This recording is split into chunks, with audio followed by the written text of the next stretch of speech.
This question is about gravitation and uniform circular motion.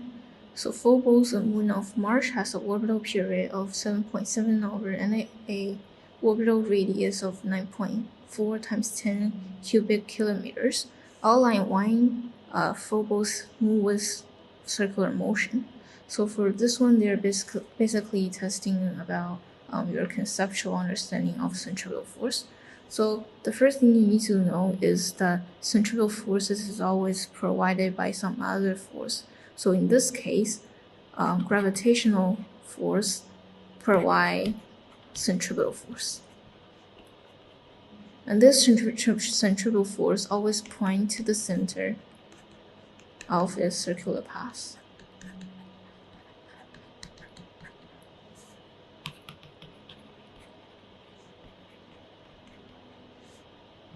And because centrifugal force is equal to mass times v squared over r, where radius remain constant, so the centrifugal force will also be constant.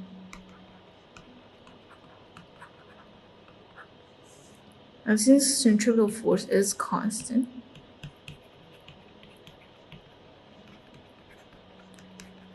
the velocity is constant, meaning that there is no tangible acceleration in this circular motion, and that's why it is called a circular motion.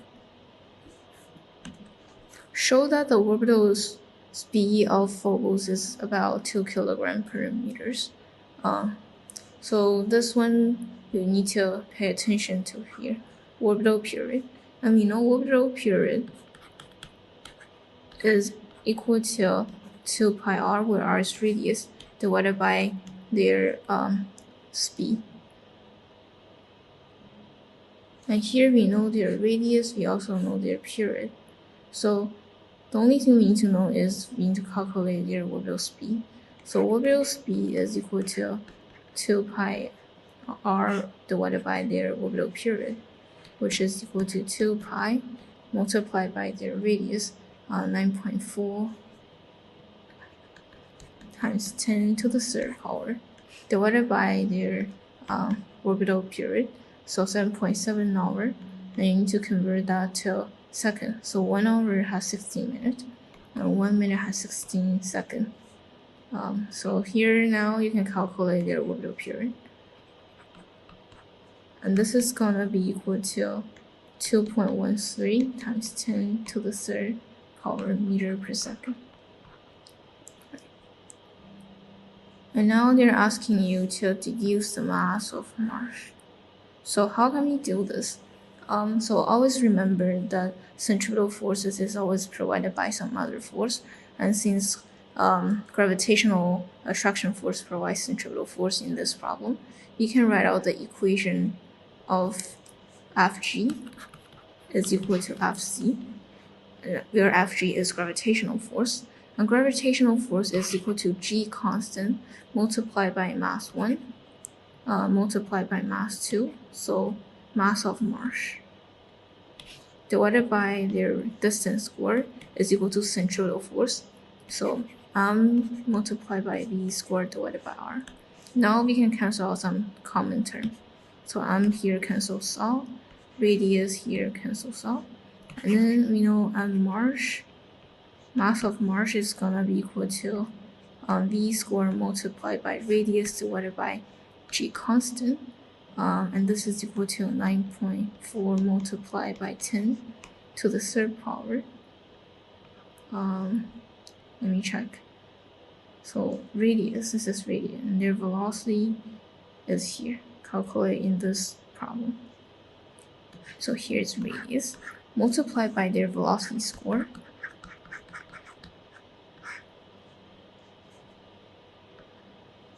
divided by g constant.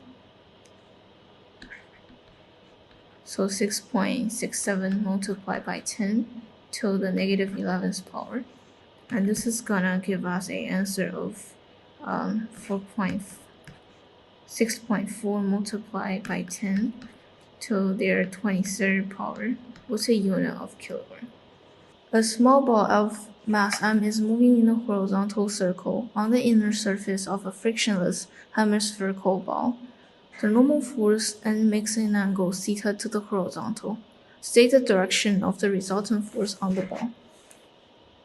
So we know resultant force is identical with centripetal force. So the direction of centripetal force will be the direction of resultant force. And resultant force, centripetal force, always point to the center of its circular path. So the direction of resultant force will also point to the center of its circular path. So it's right here, the direction of centripetal force is point to the center of this circular path. On the diagram, construct an arrow of the correct length to represent the weight of the ball. So we know weight always point vertically downward, so it's gonna be vertically downward. And to have the correct length, you can separate normal force into their vertical direction. And here, the downward force and the upward force, they should approximately have the same length since they're cancel out. Show that the magnitude of the net force F on the ball is given by this equation here. So to do this, you can separate normal force into horizontal component and vertical component. So here is normal force, and here it has the angle theta. So their vertical direction is gonna be equal to n cosine theta, and their horizontal direction is gonna be equal to n cosine theta, and their vertical direction is gonna be equal to n sine theta. And here we know this vertical force is equal to centripetal force, which is equal to net force F. So by using this relationship, we can derive the equation here. So n sine theta is gonna be equal to weight of the ball, mg, and net force is equal to n cosine theta. And from this equation here, we know that normal force N is equal to mg divided by sine theta. And plug this in, we know that this equation is going to be equal to mg divided by sine theta multiplied by cosine theta, which is equal to mg divided by tangent theta. And that's how we derive this equation here.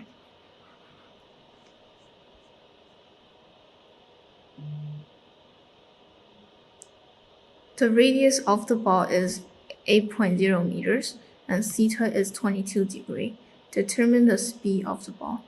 So before starting to solve this equation, here's a trick. It says the radius of the ball is 8.0 meters, and the radius of the ball refers to length here. So it's saying that here is equal to A. However, when we are calculating centripetal force, the radius that we need to know is here.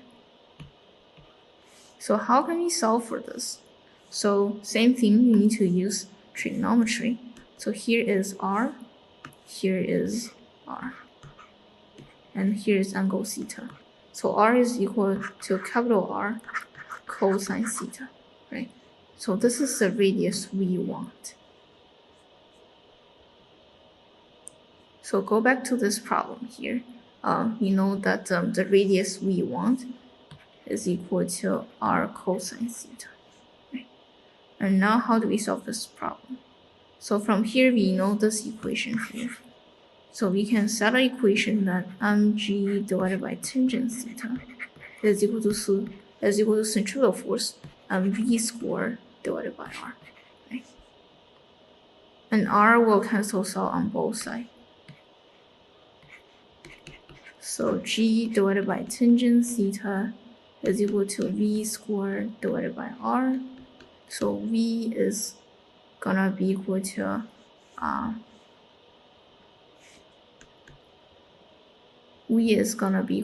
GR divided by tangent theta. And now we can substitute this equation. So v is gonna be equal to the square root of GR the square root of g multiplied by capital R cosine theta divided by tangent theta. And now you can substitute a number. So 9.81 times A times cosine 22 degree divided by tangent 22 degree. And this is equal to 13.4 meter per second. Determine whether this ball can move in a horizontal circular path of the radius equal to the radius of the ball. So go back to this picture here. What will happen when their radius equal? This means that the ball is gonna be here, right? So this is gonna be equal to centrifugal force is gonna be equal to normal force, right?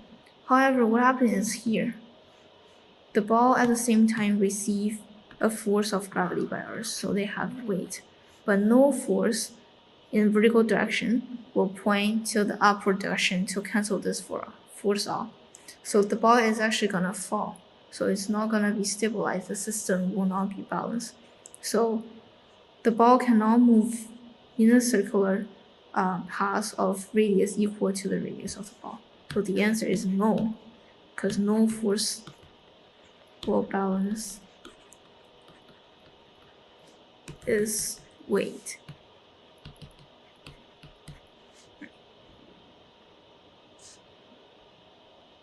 A second identical ball is placed at the bottom of the ball, and the first ball is displaced so that its height from the horizontal is equal to 8.0 meter. The first ball is released and eventually struck the second ball. Two balls remain in contact. Determine the maximum height reached by the two balls in meters. So when you are solving a problem, when you see the word in contact, you should immediately think about conservation of momentum. Right? Initial momentum is equal to final momentum. So to do this, we need to find the first ball's velocity just before the collision. So how can we solve this problem? So we know the speed before collision is equal to square root of 2gh. If you don't know this formula, please memorize this formula. It's super helpful and it's very simple to derive. You just need to use some conservation of energy. So for the first ball, when it reached its height, right? So changing kinetic energy is equal to changing potential energy. So Vf is gonna be equal to the square root of 2gh. So in this case, we just represent the velocity here by v, since the final velocity here is confusing. So v is equal to 2gh. So please remember this formula. It's super helpful. And you can plug in number 2 times 9.81 times 8. So this is equal to 12.5 meter per second. So velocity before collision. So I'm gonna write BC, stand for before collision. And now we know they're in contact, so we can use conservation of momentum. So initial momentum is equal to final momentum.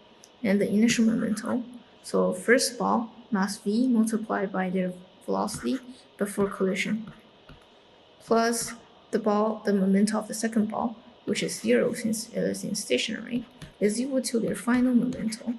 So 2 multiplied by their velocity.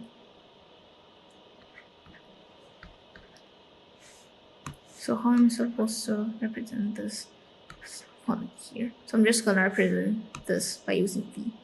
So the here cancels off. Let me change the color. So we know 2BC is equal to 2V. So 12.5 is equal to 2V. So V is gonna be equal to 6.25 meter per second. So this velocity here, it represents velocity just after collision. meaning just when they are in contact.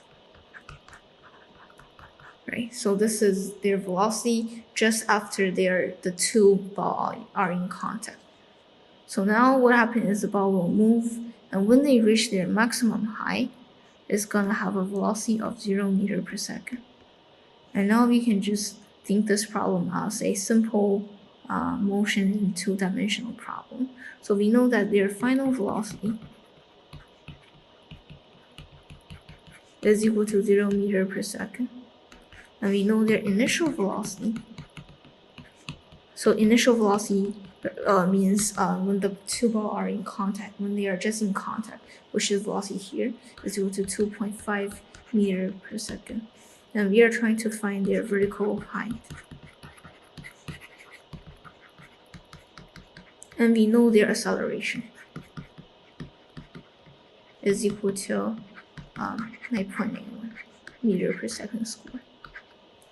So we can use the formula of final velocity is equal to initial velocity squared plus 2 acceleration times their displacement. So in this case, 0 is gonna be equal to 6.25 squared minus 2 times 9.81 multiplied by h. So here is a negative sign because acceleration points downward.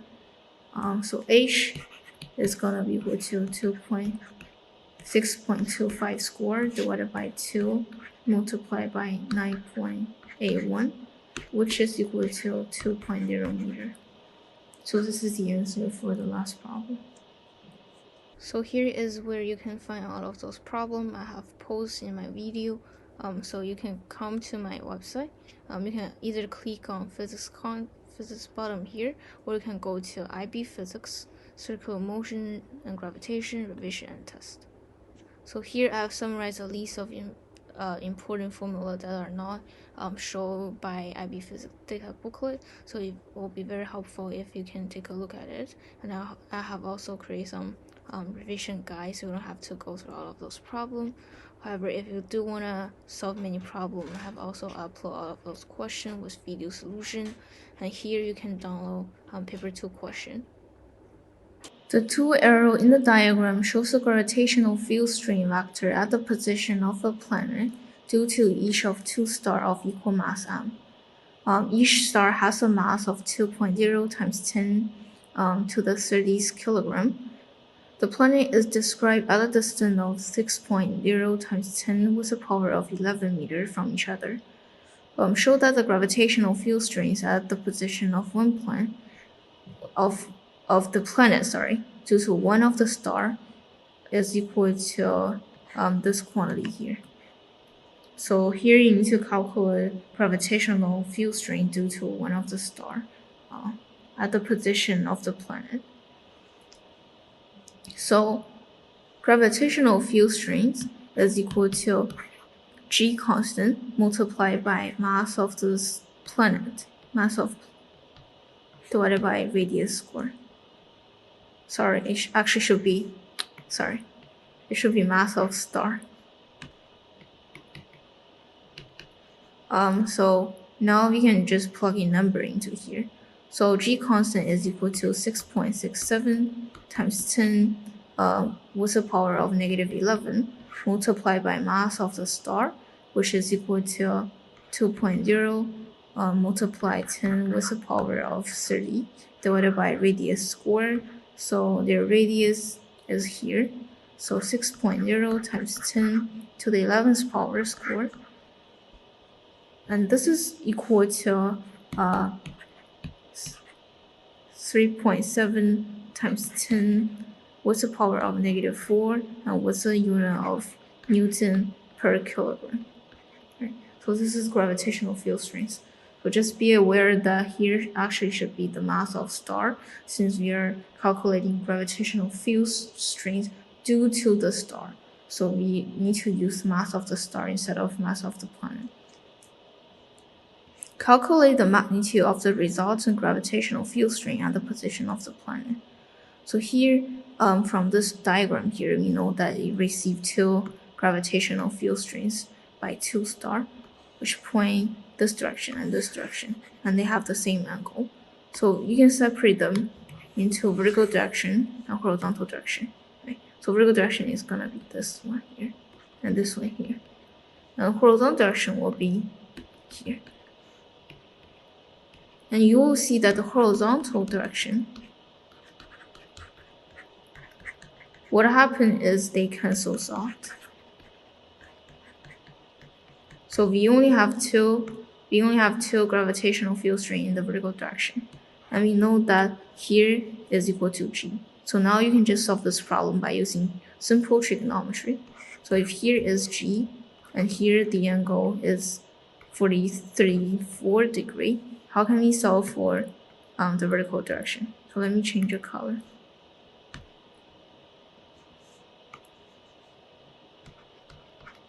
So here in this direction, it's gonna be equal to G cosine 34 degree. Sorry. So here's G cosine.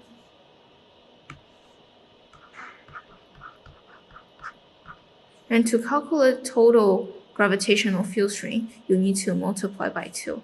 So the total is gonna be equal to 2G cosine 34 degree. Right? And we know the value of G from our previous answer. So here is gonna be equal to 2G cosine 34 degree, which is equal to 2 multiplied by 3.7 times 10 with the power of -4 multiplied by cosine 34 degree. And this is equal to 6.1 times 10 with the power of -4 and with a unit of Newton per kilogram. And this is our final answer. Define gravitational field strength. So gravitational field strength is defined as force per unit mass on a small or test mass. So this is the basic definition of gravitational field strength. And then they ask us to find the SI unit of gravitational field strength. So gravitational field strength, as defined above, is equal to force per unit mass. So their SI unit is gonna be equal to the SI unit of force over the SI unit of mass. So this is equal to Newton per kilogram. And you can further derive this equation by calculating the SI base unit of Newton, which will give you a meter per second square, I think. So both answers are correct. Right? But if you just throw a answer of meter per second square, that's not correct. You gotta show this equation here first, and then you can derive this equation. However, if you only show this equation here, it's also correct. Right? So this equation is also correct, and you will have full mark. A planet orbits the Sun in a circular orbit with orbital period T and orbital period radius r. The mass of the Sun is capital M. Show that the period is equal to this equation here. So how do we solve this one? So we know for a planet that is orbiting around the Sun, its centripetal force is supplied by its gravitational force by Sun. So Fg is equal to Fc. And we know centripetal force is equal to v squared over r. But here, since they're asking us to find period, we gotta think of a way to represent centripetal force in terms of radius. So velocity, is equal to 2 pi r. So r is radius divided by their orbital period, and then square this quantity over r. And this is equal to 4 pi squared r squared over t squared multiplied by r. So this is equal to 4 pi squared r over t. And this quantity here is equal to gravitational force. Is equal to gravitational force here, right? So it's equal to G times multiply the mass of Earth multiply the mass of the planet divided by their radius. So the mass here cancels out.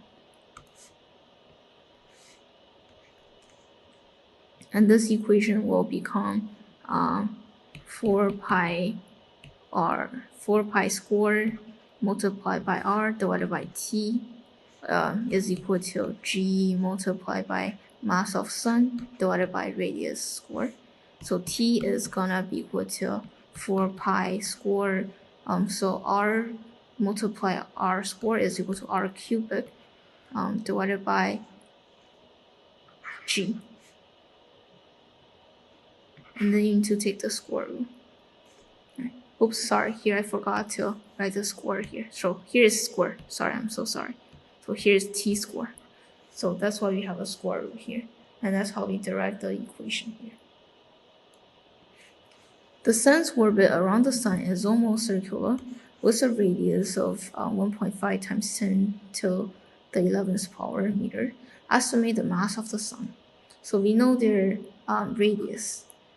At the same time, we also know their period, although it's not given by the question. So when the Earth orbits around the sun, their period is equal to 1 year. 1 year is equal to 335 days. And you need to convert this to meter. So 1 day has 24 hours, 1 hour has 60 minutes, 1 minute has 60 seconds, and this will give us a answer of 3.15 multiplied by 10 with the power of 7 seconds. So this will be equal to their period. Right? So this is equal to the orbital period. And from the equation here, we know that t is equal to the square root of 4 pi r cubic divided by gm, and then you take the square root. So we can also calculate the mass of the sun by using the formula.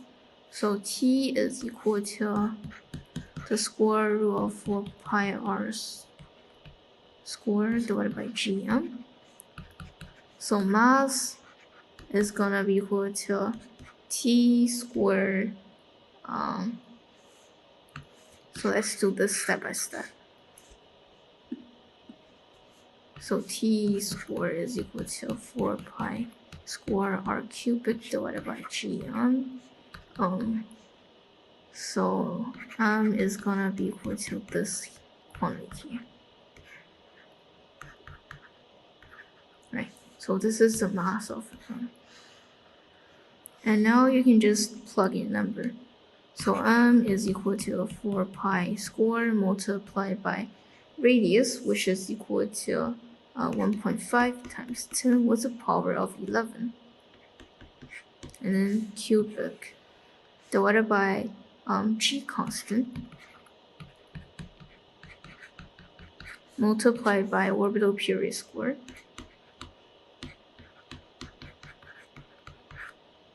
And this will give us an answer of 2 times 10 with the power of 30 kilogram. So this is the mass of sun.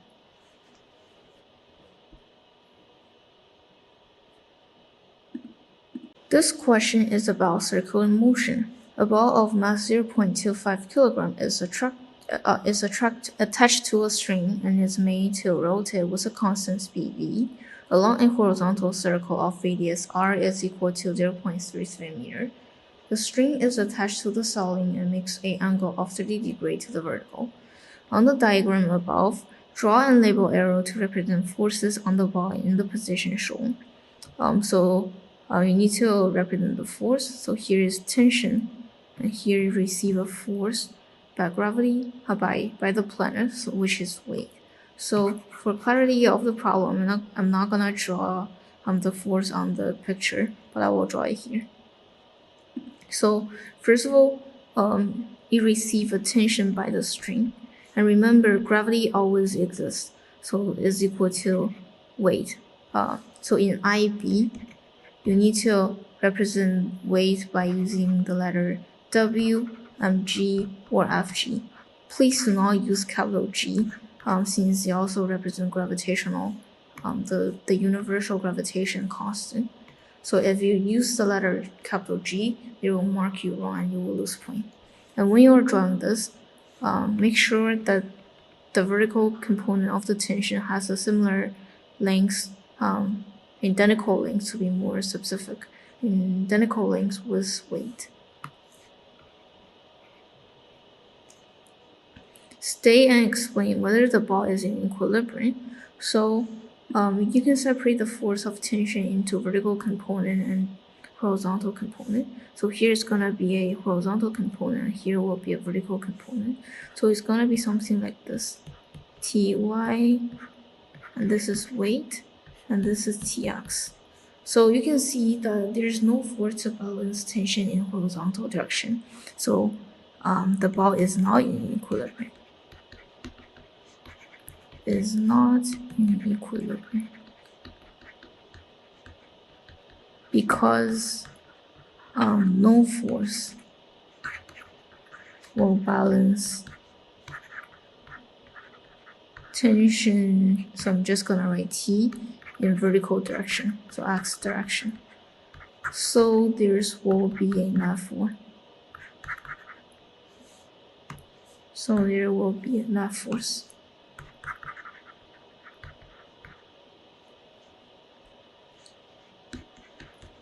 Net force. Now we are at the last part of the question. So determine the speed of rotation of the ball. So how do we determine the speed? You can think about centripetal acceleration, centripetal force. So centripetal force is equal to mv squared divided by r. So how can we express this equation in terms of quantity that we already know? So we can calculate the speed of rotation of the ball.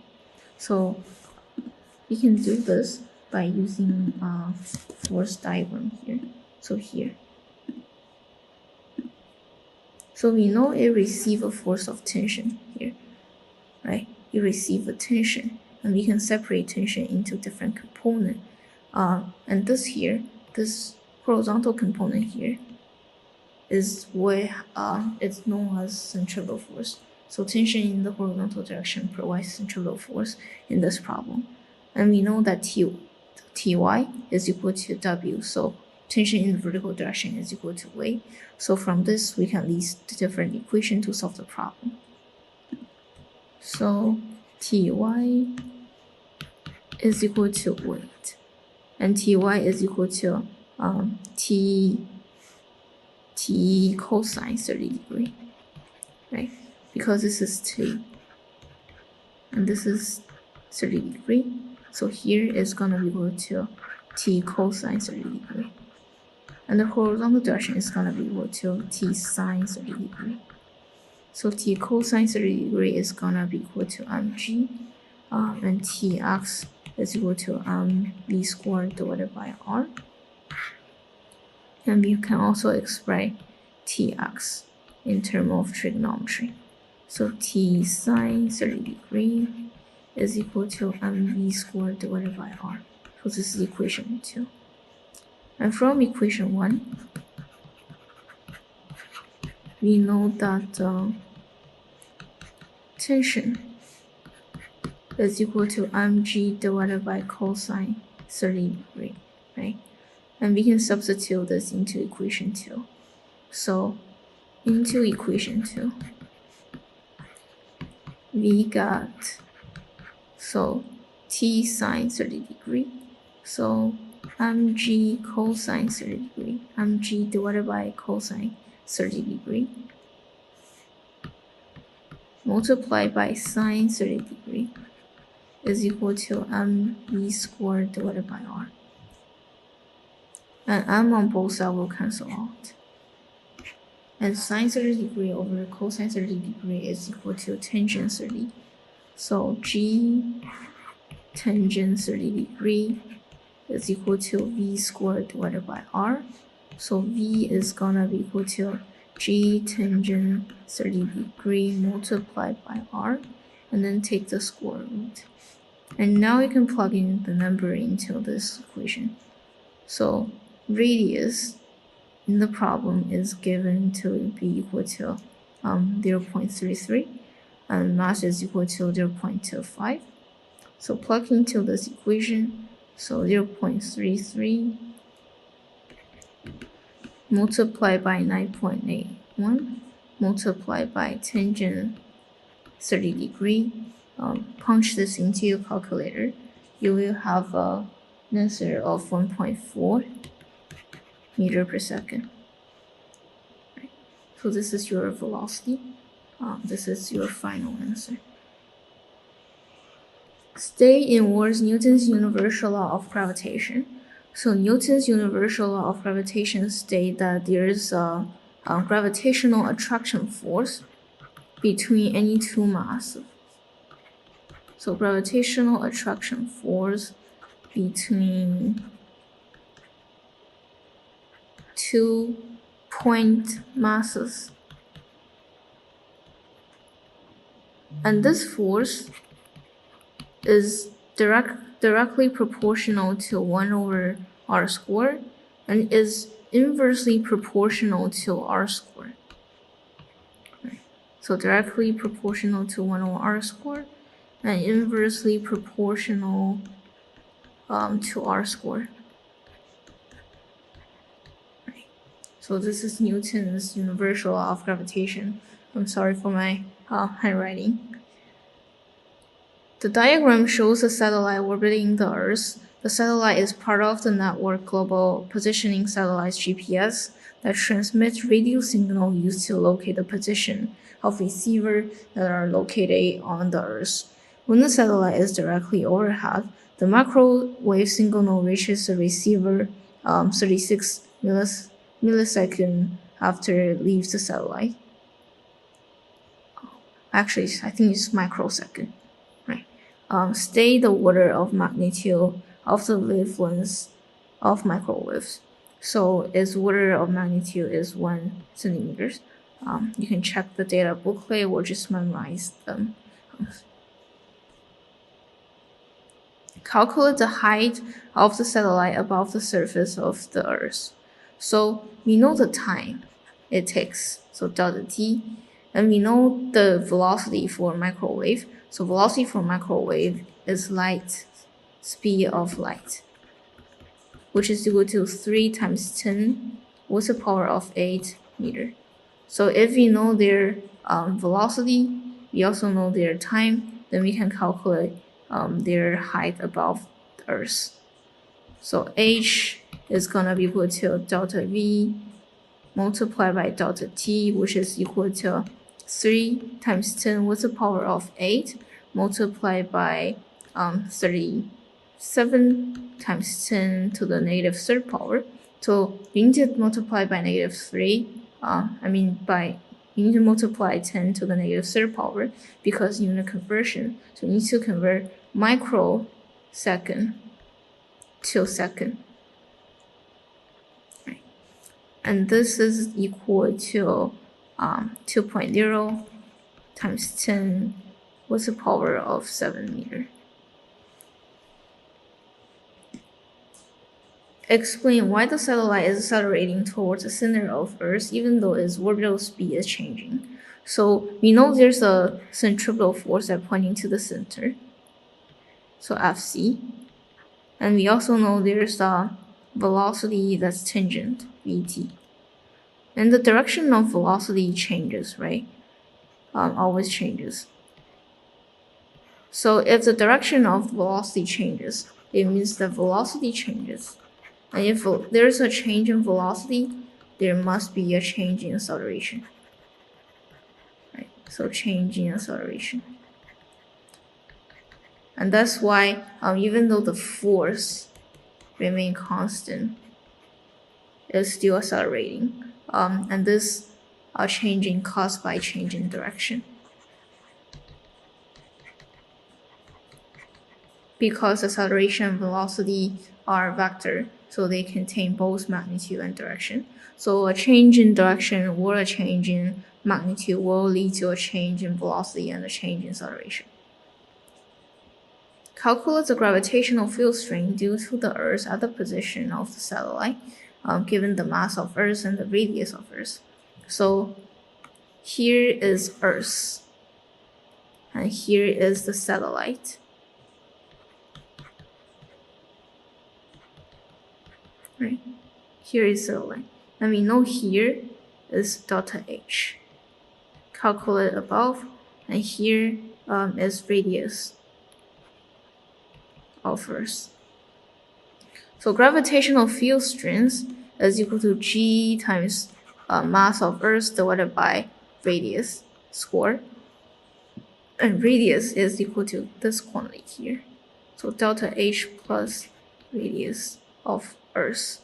And now you can just plug in number into this equation. So it's gonna be equal to 6.67 multiplied by 10 with the power of negative 11 multiply the mass of Earth. So 6.0 multiplied by 10 to their 24th power kilogram divided by R squared. So 6.4 multiplied by 10 to their 6th power squared. And this has a unit of Newton per kilogram. And this will give us a answer of 0.57 Newton per kilogram. Okay. So this is the gravitational field strength. So the trick here is to remember to plus delta H here, right? And this delta H is calculated here, the height of the satellite above the surface of the Earth. Determine the orbital speed of the satellite. So there are two different methods of calculating this one. So the first one is to use the formula of orbital speed. So v orbital is equal to gm divided by r.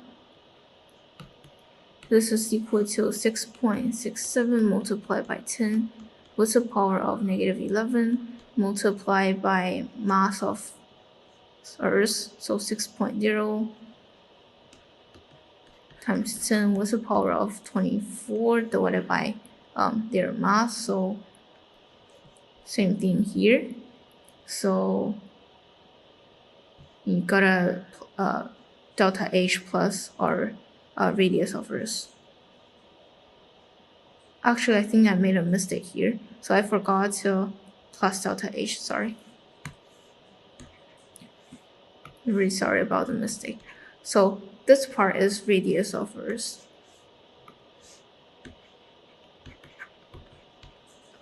And this part is delta, you need to also plot delta H. So delta H is equal to 2.0 multiplied by 10 with the power of 7. Yeah, so this is their radius. Sorry about the mistake here. Alright, so let's go back to this question again. So their radius. So radius of Earth is equal to 6.4 multiplied by 10 with the power to their 6th power plus 2.0 times 10 with the power of 7. So this is height above the surface, in which will give us the answer of 3900 meter per second squared. Right. So this is the first way of calculating the orbital period. And you can also use gravitational field strength for this problem as well.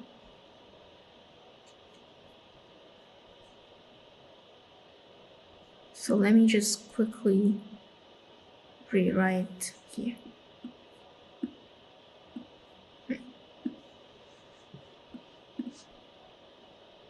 So if you want to use gravitational field strength, you know that gravitational field strength is also equal to acceleration. So in this case, it's equal to centrifugal acceleration, which is equal to v squared over r. So v is gonna be equal to the square root of gr, which is equal to the square root of g. R is equal to radius of Earth plus h. And you can plug in number into this equation. and you will have the same answer. So V is equal to G is equal to 0.57 multiplied by radius of Earth plus height above Earth, the surface of Earth.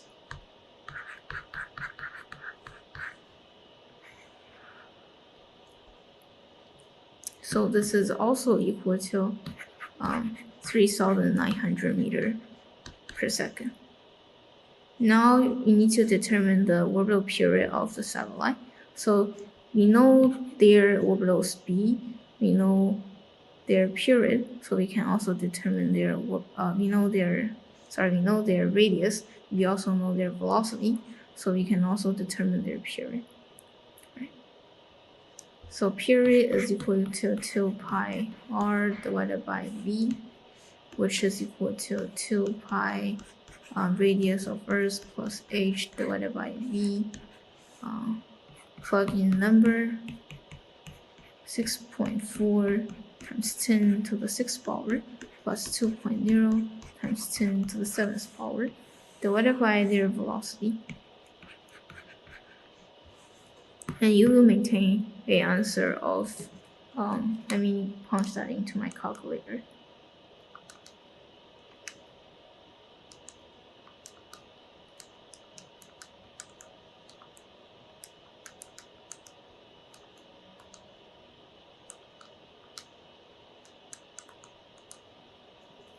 And so this is equal to 532.33 second. And you need to convert this into hour. So to convert this into hour, you need to divide it by some number. So let's convert this into minute first. So convert this to minutes. So 1 minute has 16 seconds. So divided by 16 is equal to a minute. And then you need to divide it by 16 again, right? Since 1 hour has 16 minutes. So this will give us a answer of 11.81. So T is equal to 11.81 hours.